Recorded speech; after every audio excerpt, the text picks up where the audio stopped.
You may shoot me with your words. You may cut me with your eyes. You may kill me with your hatefulness. But still, like life, I'll rise. I refuse to accept the view that mankind is so tragically bound to the starless. Welcome to the Black News Beat. I am your host, Dr. Kamika Campbell, and we're in a new little location. We are shooting, we're going to start shooting a little bit different for this show. We have several different locations where we shoot the show. We're going to do a live show once a month, and then we'll be in studio shooting the show without a live audience. So we are trying it out today. So hang out with us for a few moments, and we have a great show for you today. So welcome. Like I said before, we are really excited about the show today. It's a heavy time, but it is Women's History Month, and I have a very special guest for you today to talk to us about some Women's History Month happenings.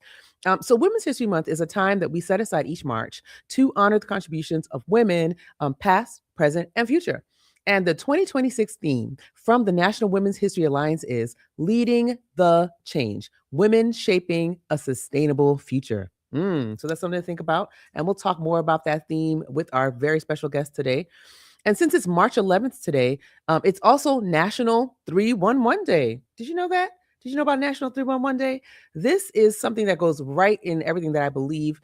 It was founded in 2020 by the National Day Calendar and Google.org to encourage citizens to use 311 for non-emergency services. And this goes right in line with me and a lot of things I believe in the work I do in the community, because we want people to not call the police on their neighbors. We don't want that. If you have a civil issue, call 311. If it's a noise complaint, call 311.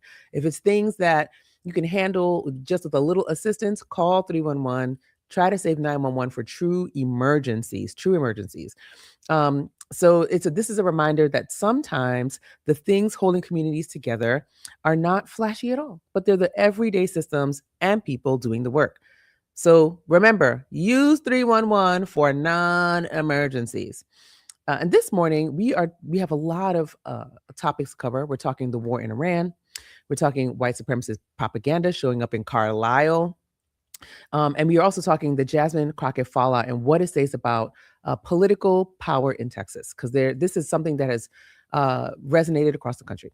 And then in Media and Melanin, we're talking Michael B. Jordan's awards run that has people wondering, will he be getting an Oscar? And we're unpacking whether the internet is telling the truth about this so-called Gen Z backlash to Scary Movie 6. And later, we'll be joined by Karen Showalter from Moms Rising to talk about what families in Pennsylvania are carrying right now, from childcare and paid leave to what real support should look like in everyday life. But first, let's sweep these streets and see what's going on around the country and around the town.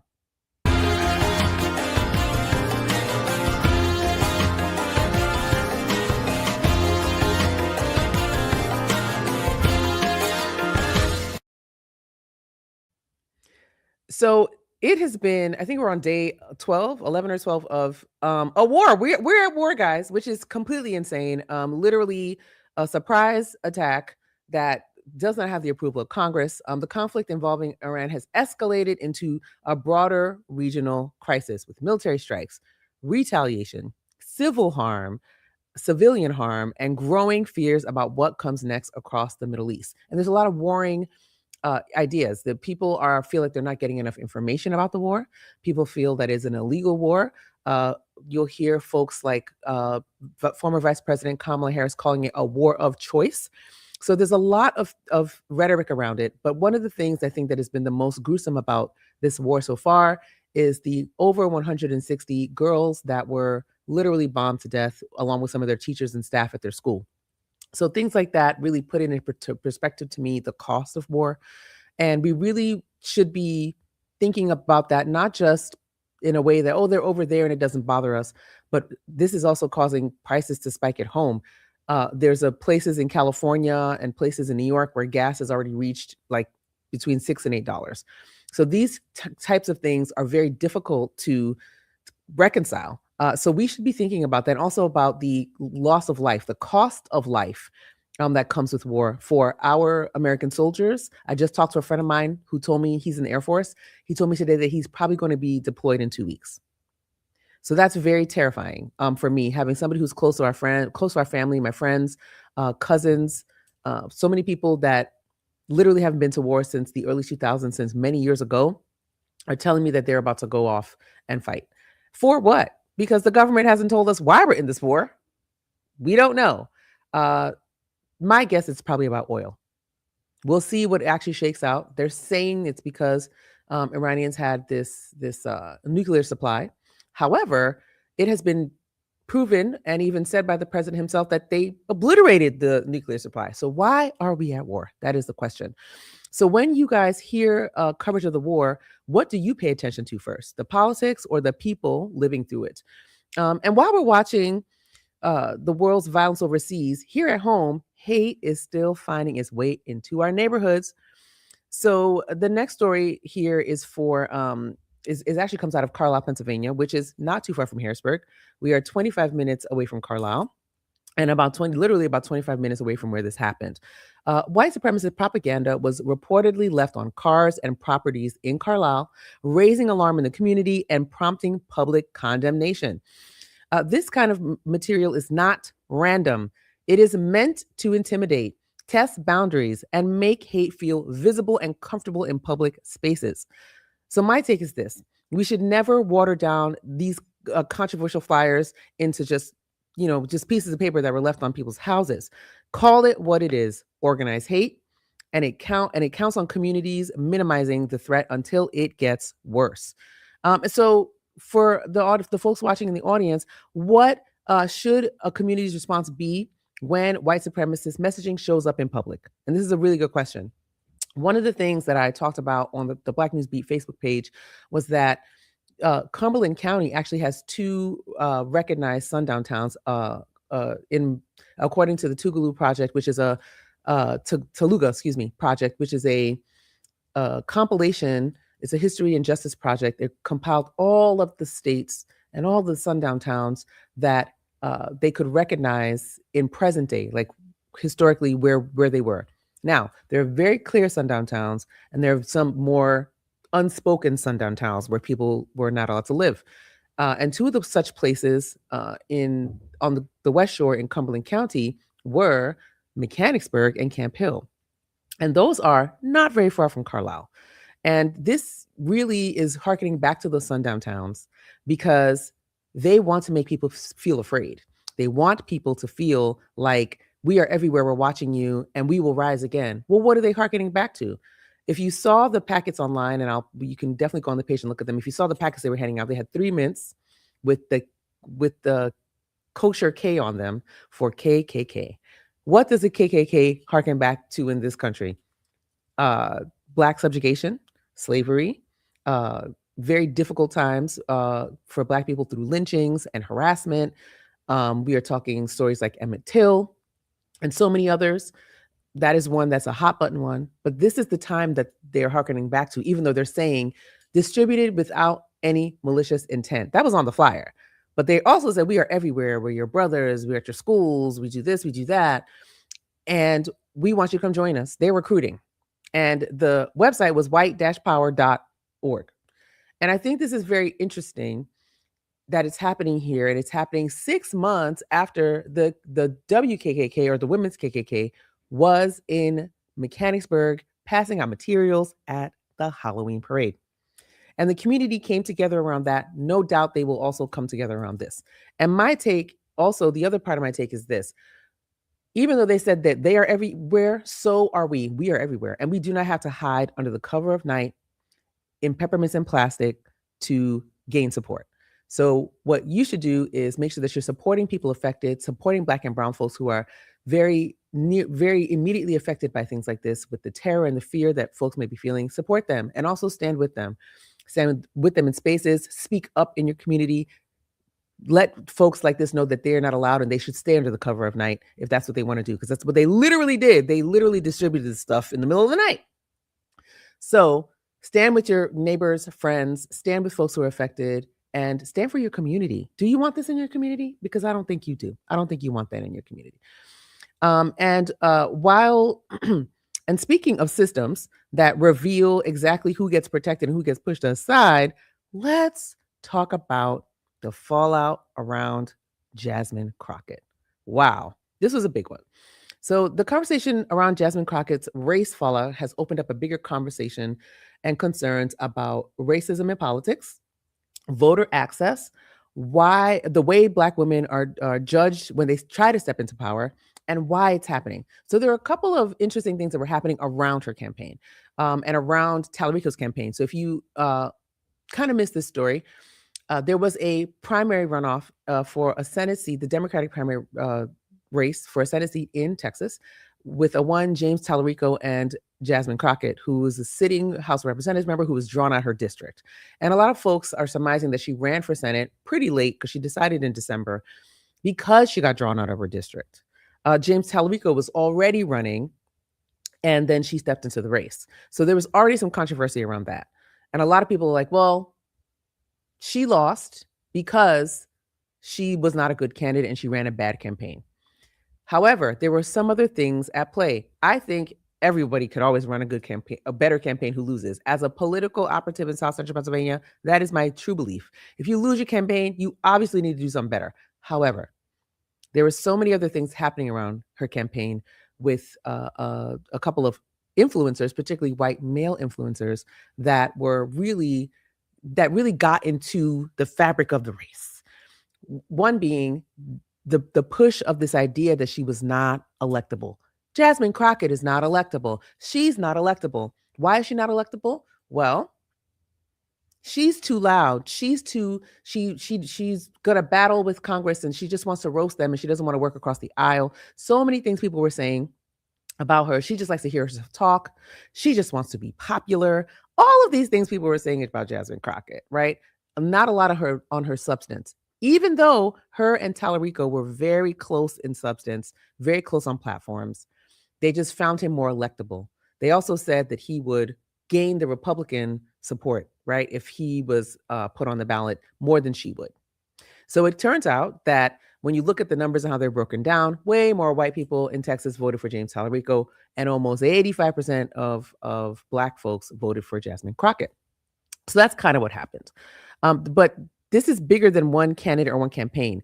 And we saw this explode in so many spaces. Elizabeth Booker Houston and so many other Black and brown influencers who were supporting Jasmine Crockett, Lene Vinay, so many of them had very astute observations about how Jasmine Crockett was treated as a Black woman in this race and how folks were responding to those critiques, right? Especially white folks in these political circles. And they were very much like, no, it's not because she's Black, it's because she was a bad candidate, ignoring all of the racism that actually was spewed from these folks like Rogue DNC, Keith Edwards, and many others. There were several others. So Black women are expected to save democracy, usually is how I feel. Energize voters, carry the political movements, but when it's time to fully back them, the standards suddenly shift, and Texas cannot move forward without confronting that honestly. And neither can the rest of the United States. Pennsylvania can't move forward without confronting this as well. I was part of a group that was organizing Black women for Pennsylvania, and we very earnestly went to our Democratic state party and said, y'all need to pay more attention to Black women in Pennsylvania. And they heard our request and virtually ignored it. And that's a real thing that happened. And I was there for it. And what happens with that is you build distrust among your most reliable voters, your most reliable base. They don't want to trust you anymore when you don't hear their concerns. And this is not isolated to Texas or Pennsylvania. This is happening across the country. So I'll throw it to the online audience and to folks listening. Do you think Black women in politics are judged more harshly than everybody else, even by the people who say they support them? Just something to think about. So let's shift now from politics to pop culture, because there is one actor who is having the kind of season that can change his whole career trajectory. So let's move into media and melanin.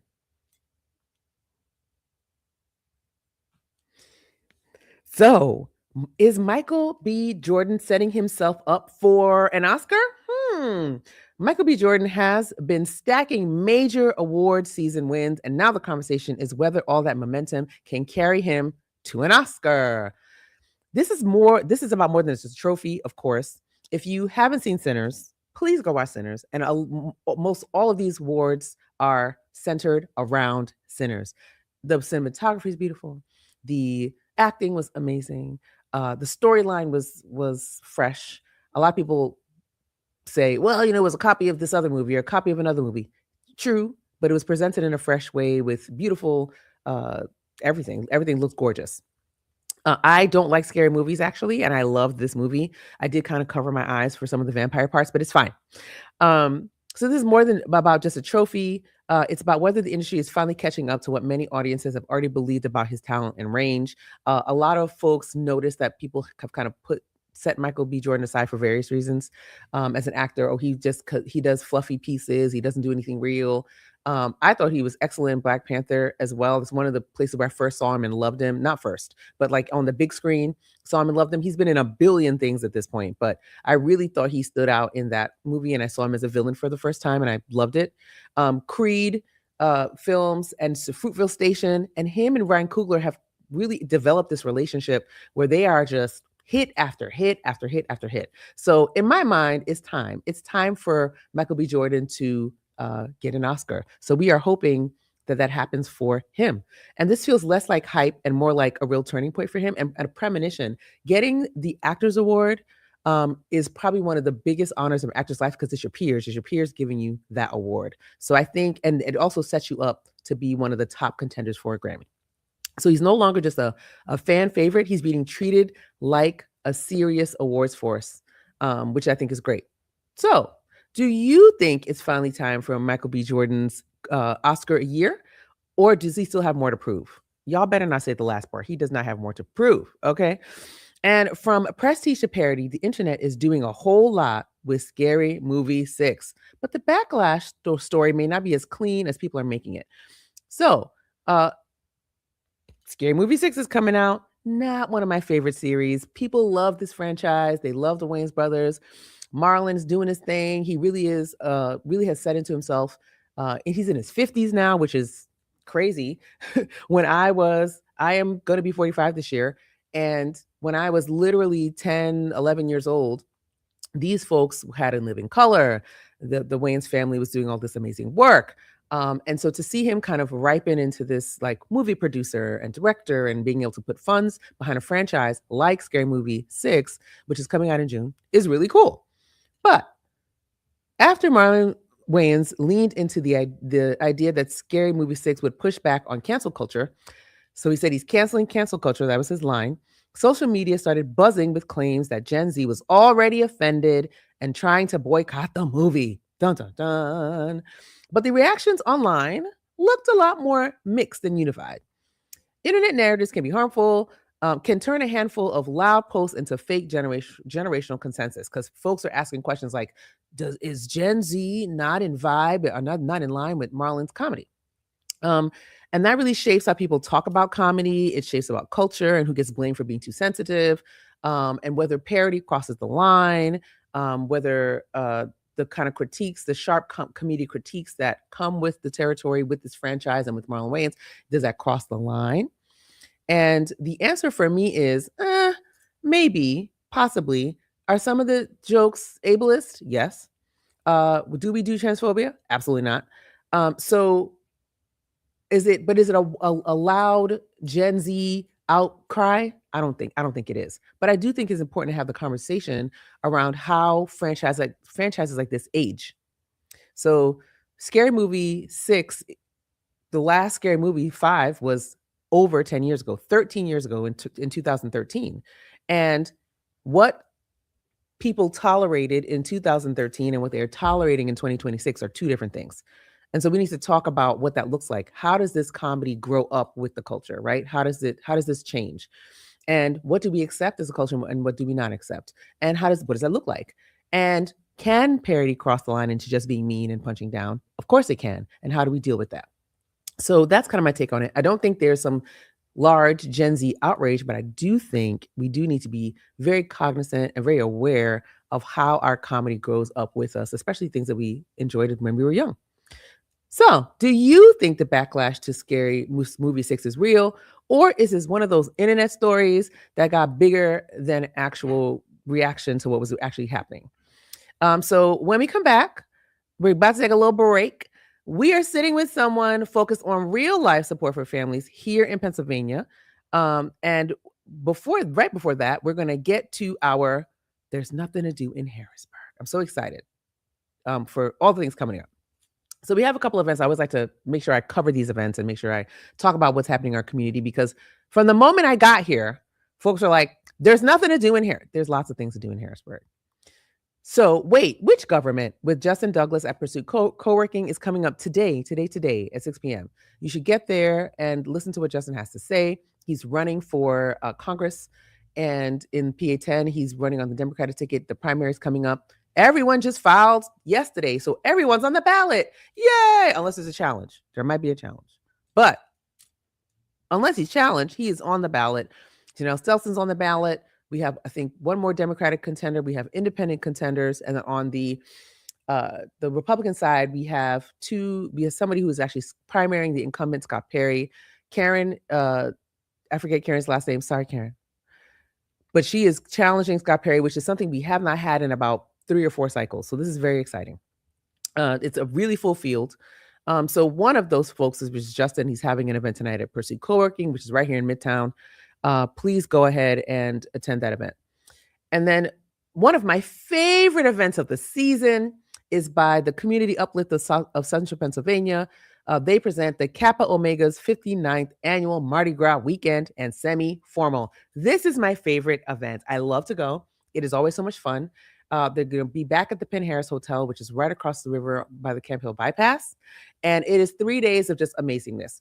You have a really fun party on Friday night with like 3 rooms of music and different genres. Saturday night, you have the semi-formal and the midnight breakfast. I love to eat, so midnight breakfast is just my speed. And then on Sunday, and then they do golfing really early Saturday. I don't do the golfing. They're up at like 7. I'm not doing that. But a lot of people go golfing. And then on Sunday morning, there is brunch at the Kappa Omega House at 2020 State Street. They say breakfast, but honey, I'll get there for brunch time because it's from 9 to 1. Why do I have to be there the whole time? I'll get there at 11. But it is a beautiful weekend. Everyone comes out. People come from across the nation to come to the Omegas, this beautiful, beautiful, beautiful weekend. I mean, I'm going to put some pictures up from past times that I have gone to the ball, and I will be there. I will be there with bells on. Okay. And I want to see you there too. I have to actually call my contact and get some tickets. So if you need a ticket, call me. I'll call my friend. Okay. And the next thing that's coming up is this Friday, the 13th, as well as She Builds the Future, a night of empowerment. Shout out to my friends, Be Seated by Us, and Miss Cherie Livingston, another woman being featured. They are doing this from 6 to 9 p.m. on Friday. Their tickets are available online, and they are saying to join us for an unforgettable night of empowerment, an evening dedicated to inspiration, connection, and community impact. And again, featuring one of my very, very favorite people, Dr. Cherie Livingston, who founded For the Love of Women, along with a couple other young women, to help do things like provide women's what do you call those things, like for your period and different things like that, provide those products for folks and really center on women's issues. So I'm very excited that they're having a great event that honors at least one person. There are several others who are being honored that I really like. Next, we will be talking about this event, but we do have a community forum coming up in Carlisle, and Karen, I'm gonna save that one because Karen's gonna come talk to us about it. I want to make sure that she gets the last word on that. On March 21st, we have the Harrisburg St. Patty's Day Parade. I will be downtown, yours truly. I will have a table with toddies, tariffs, and taxes, and I will be handing out non-alcoholic toddies as we talk about taxes and tariffs and encouraging people to tell their stories about how that's affecting them. And then every single Tuesday, we, young professionals of color, Greater Harrisburg, we are at Culture & Co. And Culture & Co. is our premier downtown co-working space. You should definitely join. It's about $33 a month to be a member, or $125 a quarter. And at Topics Tuesday, we watch City Council and we talk about it. We also last night we talked about data centers and how they're affecting our community. And we are always there at 19.5 North 4th Street, right here across from Strawberry Square. talking about the issues, talking about current events, and also supporting each other and creating community. Wow. Well, we made it through the first segment, and we will be right back in just a few moments with our very special guest, Karen Showalter of Moms Rising. See you in a sec. I served in the Air Force for 23 years. I was proud to stand for my country. But I'm not going to stand for what Congressman Scott Perry is doing in Washington. He's forgotten about us. Perry voted to cut health care that veterans rely on. That's just not right. We deserve our health care, and Congressman Perry is trying to take it away to give more tax cuts to billionaires. That's just cruel. I'm an independent. I care about issues that impact veterans. I wish Congressman Perry would stand with us. This is comfy. This is cozy. Thank you, sir. I'm looking at you. Here we go. I'm looking at you right now. Hello and welcome back to the Black News Beat. We are here with Karen Showalter, and I want to tell you a little bit about Karen before we get started. So our guest today is Karen Showalter. She is from Moms Rising, where she serves as the Senior Campaign Director and Pennsylvania Moms Force Director. Very fancy titles. Her work focuses on issues including paid family leave, paid family and medical leave, equal pay, and early learning, and she has spent more than 2 decades in advocacy and organizing. I've been having trouble saying that word today, advocacy. I don't know why. Karen is joining us to help us ground this conversation in what families are actually facing right now, not just in the headlines, but at kitchen tables, in childcare decisions, in work schedules, and the pressure so many parents and caregivers are feeling every single day right now. Welcome, Karen. Thank you so much for having me. How's everything going? Pretty good. It's warming up so that I hopefully makes people feel more energy and like it's time to get out and do things in their community. And Absolutely. I'm excited about all the events this weekend. There's so many things happening. I too did not know about most of these. So See? Thank you for that. I try to tell folks, like, it's such a great There's a little lot city do. to be in, region really, because the one event is right across the river. So it's like, it's a cool place to be. Yeah. So first, did I get everything in your bio? Is there anything else you want to tell us about you and what you do? Yes, I have 2 kids. So so Oh. many of us, we are all caregivers, whether we're caring for elderly aging parents or family members, for our own kids or otherwise. So I feel like that's a big part of what I bring in this world. Yeah. And I'm also a small farmer, so I've got that hat Really? as well. Yeah. That's so cool. Yeah. There's a lot of similarity between growing and fostering things, I think, across the board. So I find a really nice kind of parallel in my storyline between working in communities and working with soil and the earth and plants and all of that. I would have never even made that connection. That's really astute. That's really cool. There's a lot. We could unpack that maybe on another show. We can do it. I will literally have you back for a whole hour. Yeah. Yes, we'll do that. Yeah. I'm also an aspiring weaver, so we could do it on that front as well. What else do you do? Just go down the list. What else? That's so cool. I just find a lot of joy in a lot of things and learning from people. All these spaces have tremendous leaders and elders and people who've been in for so long that there's just so much to do and learn in this world, as there is in Harrisburg. Absolutely right. Yeah. Absolutely right. So let's get into it. What are you hearing most from families in Pennsylvania right now? Families are struggling. Yeah. I feel like that's no news to any of us. Yeah. And I was taking a lot of inspiration from the first segment because there is, while we're holding this great weight of this moment and skyrocketing costs and feeling like our representatives don't really speak for us, we also have huge opportunity. So as the weather warms up and we're feeling like we want to get out and about, think about that like concretely. Yes, go for a great walk. It's been a very harsh winter, but also re-engage your community if you've taken a bit of a break. And I know this past year has been not just in the headlines heavy, it's been actively and very acutely terrifying to many of us on the ground, many of our neighbors who are literally scared to be out in their community, to be out going to the store and all of that. And we need to hold that weight while also remembering we have so much power. And that's why there is so much focus on central Pennsylvania, because electeds know people are deeply impacted. They are in a state of real hurt. And they are not taking it any longer. 100%. So we have this huge warming of all the things, right? Of the weather, and then also of our movement to demand better. 100%. So families are hurting. That's what we feel and we hear. And we also know families are mobilizing and they're not sitting quiet during this time. That's right.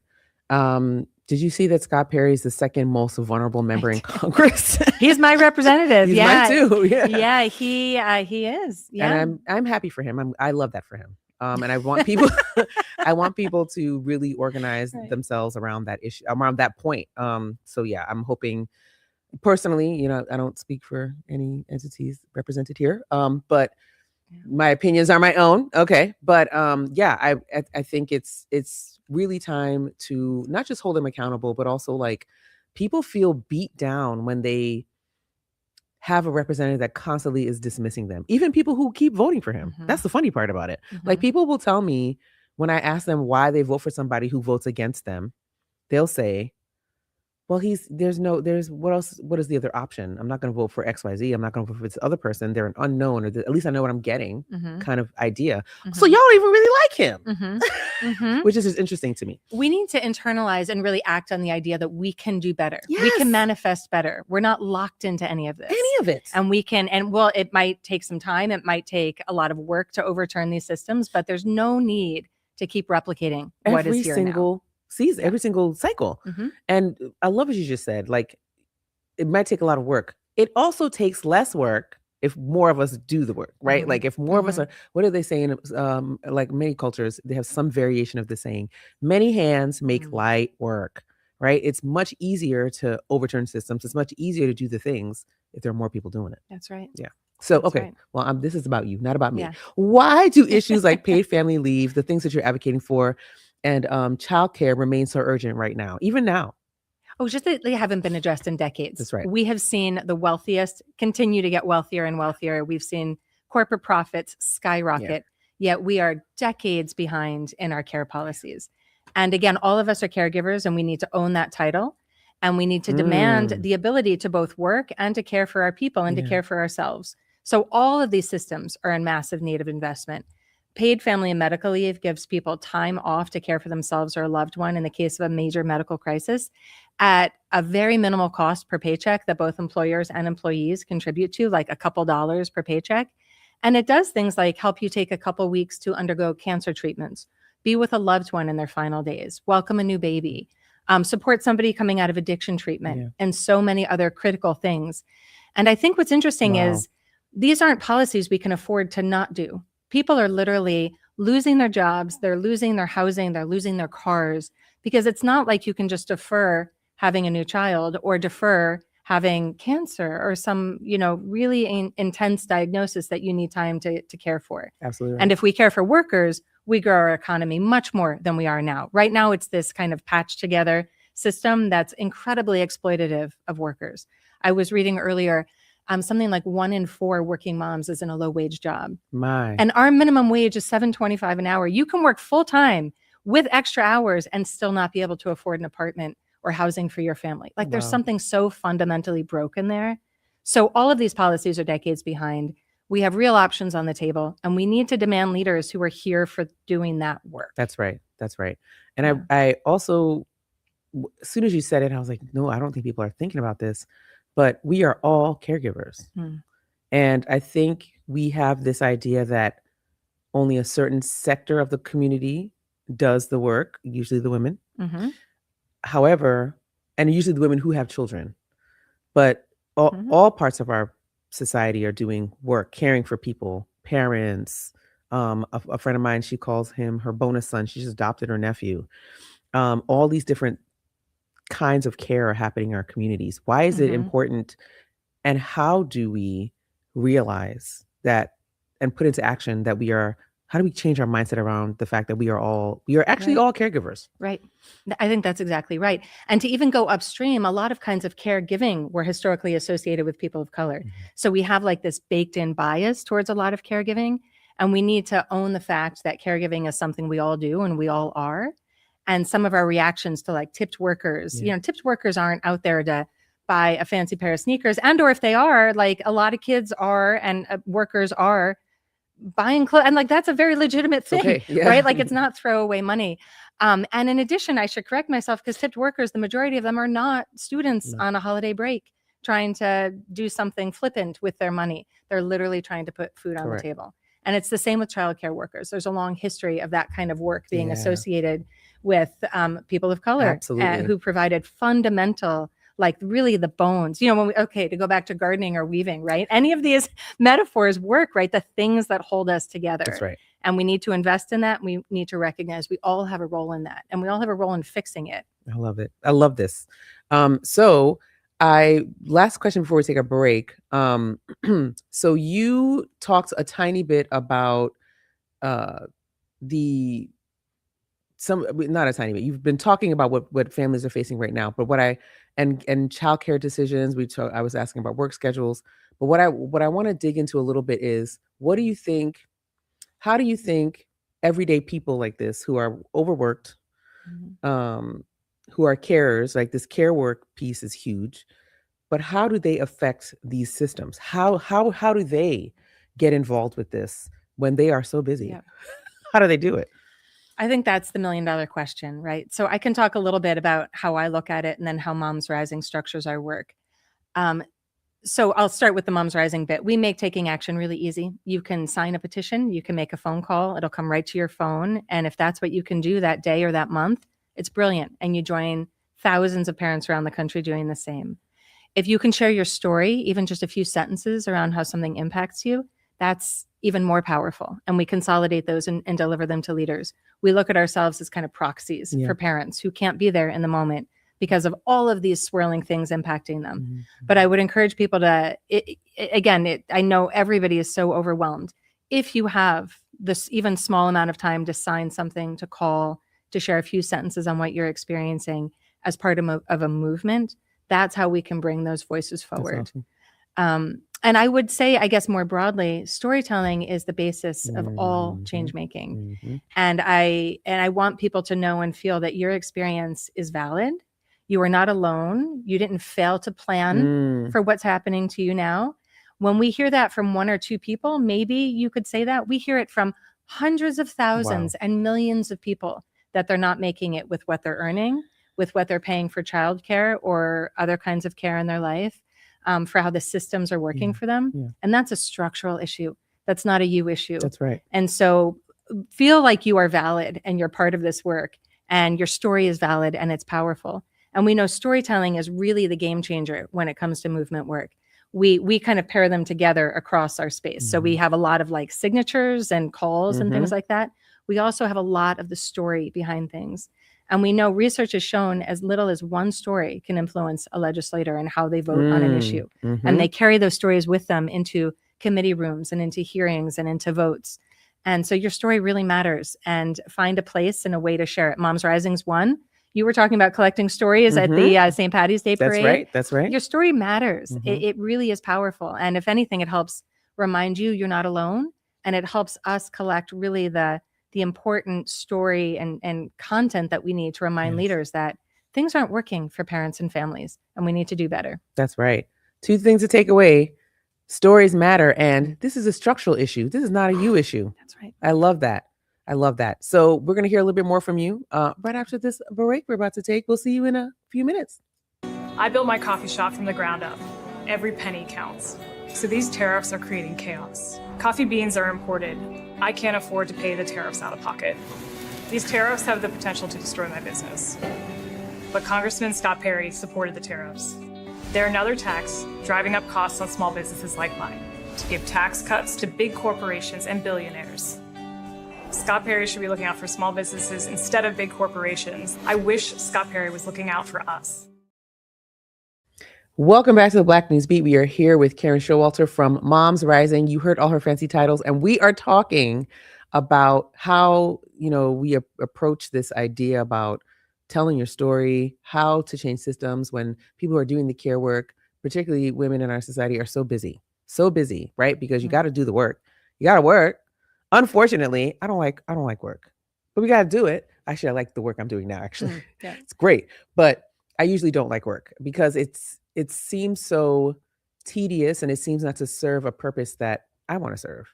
And so, it's difficult to now find time to like make a difference, So my next question is, okay, what do lawmakers still fail to understand about what caregivers are carrying, especially because they're so busy right? That sometimes we're getting those stories, we're doing the things, but sometimes our legislators still miss the point. They still miss the point. So what are they missing? Yeah.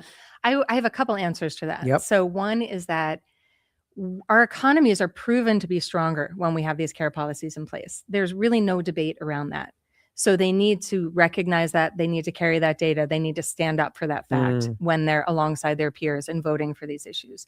The second is they need to understand that parents and caregivers are voting. Yeah. And we're watching, and we're not making it right now. Yeah. So we're looking for systems that will support us. And we are the numbers. We are the That's people. right.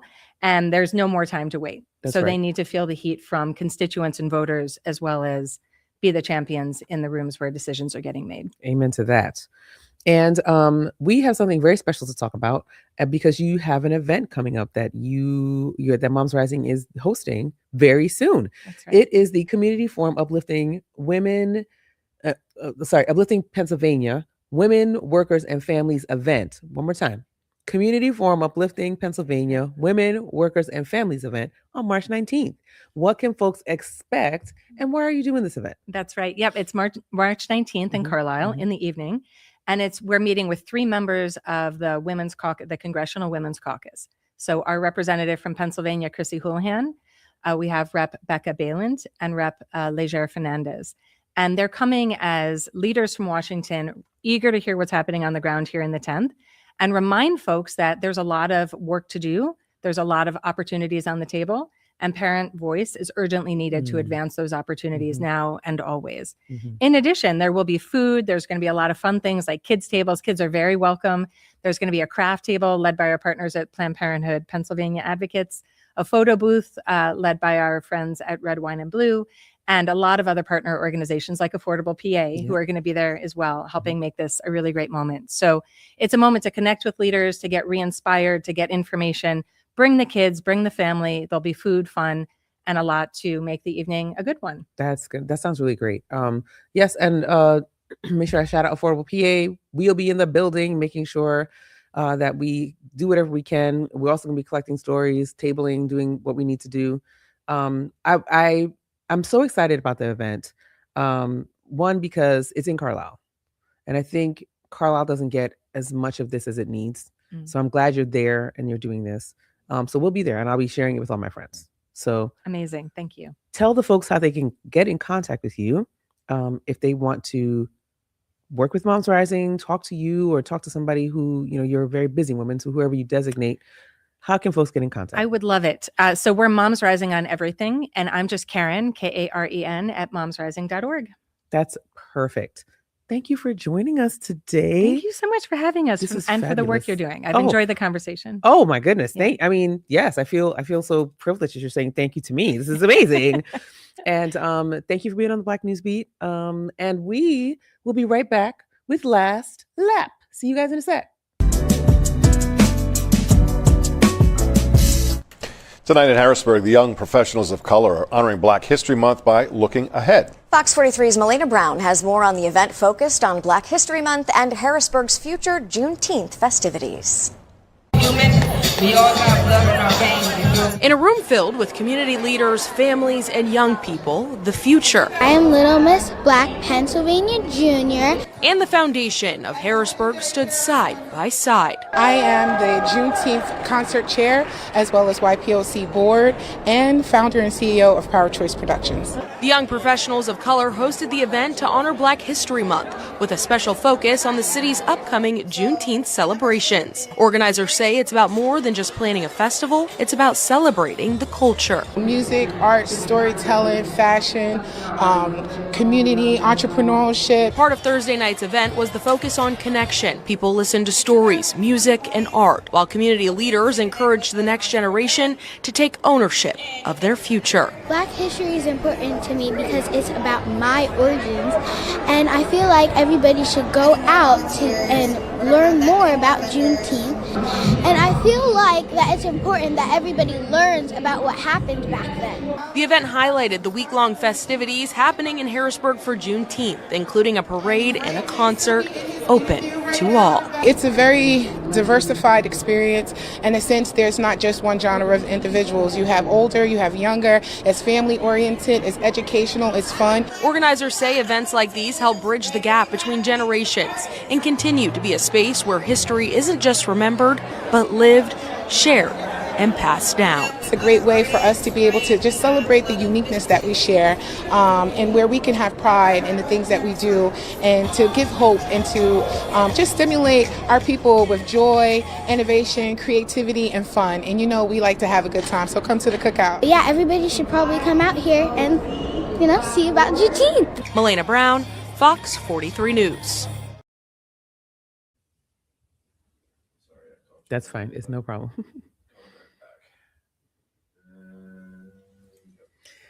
Well, today was quite the show. Thank you for joining us in this new format, in our new location. I appreciate y'all so much. We're going to be doing live shows once a month. So the next Black News Beat is going to be on March the 26th at Capital City Music Hall, and we'll have special guests and everything like that. We are so excited that you joined us in this format. Please share the stream. It will disappear after a month. So if you go back to your Facebook page, it is gone. But you'll also see some reels and TikToks and shorts and all the other formats that you can share this great information in. So we talked about war. We talked about how hate shows up close to home, which, shout out to the folks in Carlisle. And we talked about politics, pop culture, and what families are carrying when the cameras are off and real life is very much lifing.